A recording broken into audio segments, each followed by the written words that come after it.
नमस्कार सगळ्यांना. आज सगळ्यात पहिले तुम्हाला सगळ्यांना नवीन वर्षाच्या खूप खूप शुभेच्छा. आज आपण बघणार आहोत की पिन कशी तयार करायची. याच्यासाठी आपण हे घुंगरू घेतलेत जे वाजत नाहीत अजिबात. हे तुम्हाला स्पेशली नवरात्रीच्या ज्वेलरीमध्ये बघायला मिळतात. या नेहमीच्या सेफ्टी पिन्स आहेत आणि आपले रेडचे कटर आणि राऊंड नोज प्लायर आणि साधा प्लायर.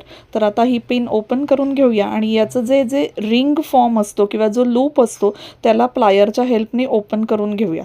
ओपन केल्यानंतर आपण त्याच्यामध्ये एक एक करून हे मोती किंवा हे जे घुंगरू आहेत हे भरून घ्यायचे जसे ह्याच्यात दाखवलेत त्याच्याप्रमाणे. ह्याच्या मीनवाईल तुम्हाला माझे रील्स आवडत असेल किंवा माझे व्हिडिओज आवडत असतील तर मला लाईक करा, फॉलो करा, शेअर करा, सबस्क्राईब करायला विसरू नका. आणि मला नक्की सांगा की तुम्हाला आणखीन कोणत्या गोष्टींचे ट्युटोरियल्स बघायला आवडतील तर ते मी करायचा नक्की प्रयत्न करेन. तर आता ह्याच्यात दाखवल्याप्रमाणे प्लायरच्या मदतीने जो लूप आपण ओपन करून घेतलेला तो बंद करून घेतला आहे आणि आता तुम्ही बघू शकता आपली एकदम 10 मिनिट्समध्ये ही